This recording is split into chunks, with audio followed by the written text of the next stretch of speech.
Bismillahirrahmanirrahim. Assalamualaikum warahmatullahi wabarakatuh. Salam sejahtera dan salam keluarga Malaysia.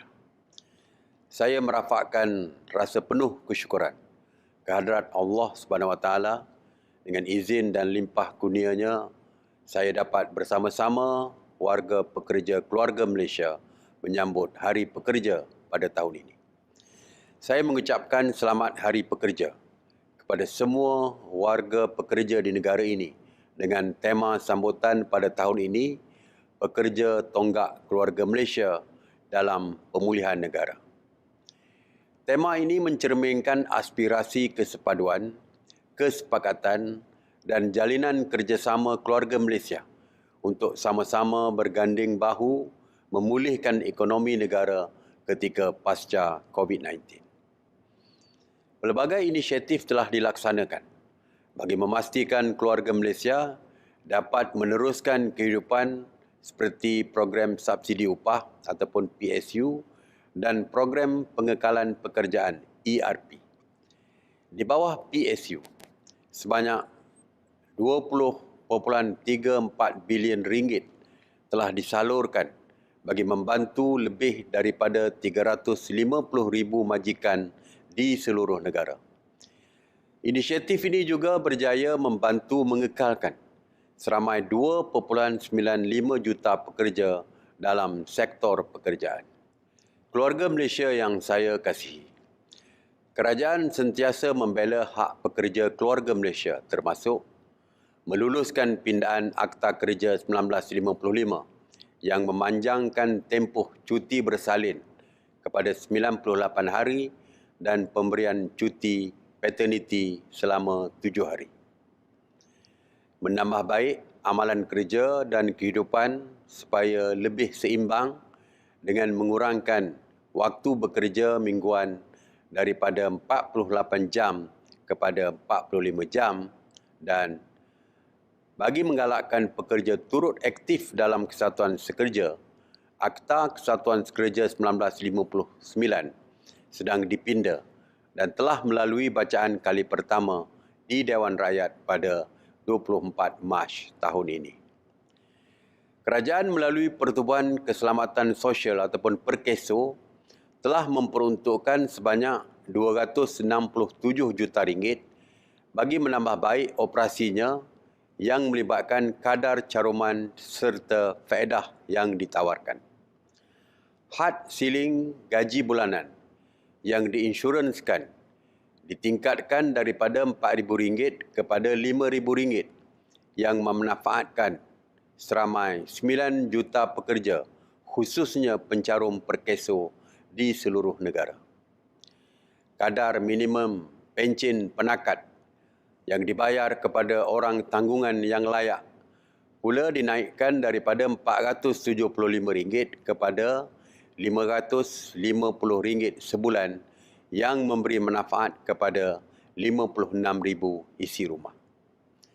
Keluarga Malaysia yang saya kasihi, pembukaan semula sempadan memberi ruang kepada pengambilan semula tenaga kerja asing dalam sektor-sektor tertentu yang diperlukan oleh majikan, terutamanya dalam sektor 3D ataupun dirty, dangerous dan difficult. Namun begitu, tindakan ini bukan berhasrat untuk membelakangkan pekerja tempatan. Satu mekanisme komprehensif akan dirangka untuk mengurangkan kebergantungan terhadap pekerja asing supaya warga tempatan diberi keutamaan terlebih dahulu. Kementerian Sumber Manusia telah diminta supaya meneliti dan mengkaji aspek ini agar pekerja tempatan mendapat manfaat dengan menambah baik kadar gaji, pakej pekerjaan dan kemajuan kerjaya. Kerajaan juga telah melancarkan portal Upskill Malaysia untuk pekerja meningkatkan kemahiran dan menjadikannya pusat rujukan tunggal yang menghimpunkan maklumat 6,143 penyedia latihan meliputi 35 bidang kemahiran. Keluarga Malaysia yang saya kasihi, kerajaan bertegas dalam melindungi hak pekerja tempatan dan asing, terutamanya isu berkaitan buruh paksa.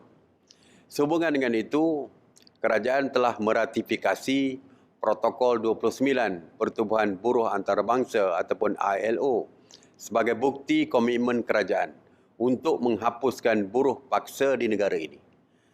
Ratifikasi ini satu tindakan proaktif kerajaan dalam memastikan produk dan barangan Malaysia tidak lagi dikenakan sekatan masuk ke pasaran antarabangsa kerana didakwa menggunakan buruh paksa dalam pengeluaran barangan negara ini.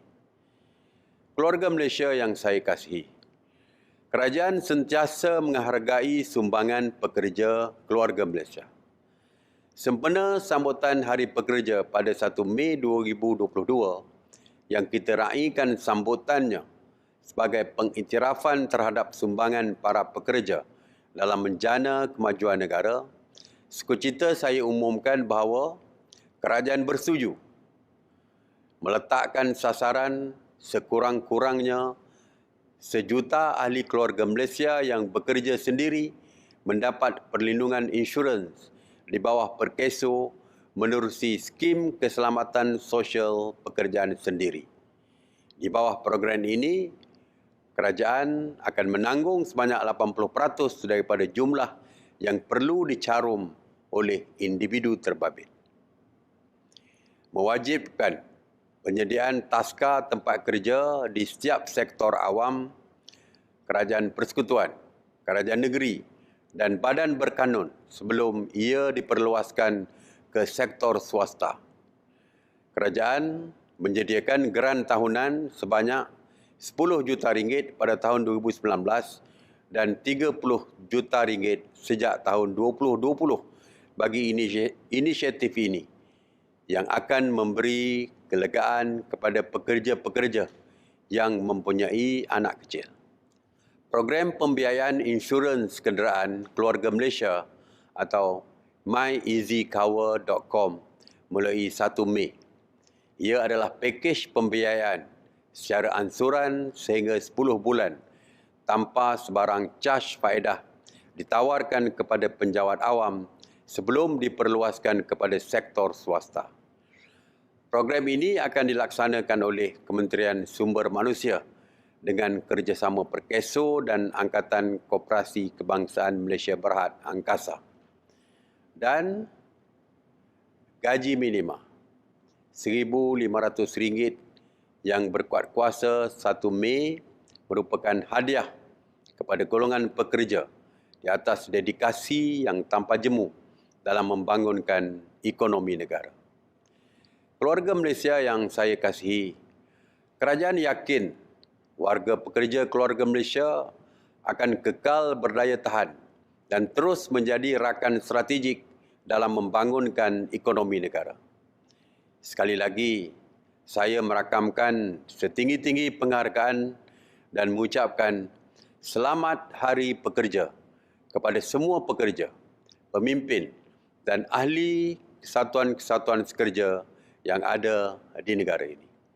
Saya juga ingin mengucapkan Selamat Hari Raya Aidilfitri kepada seluruh keluarga Malaysia yang beragama Islam, khususnya kepada para pekerja yang diraihkan.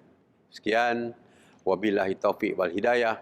Wassalamualaikum warahmatullahi wabarakatuh.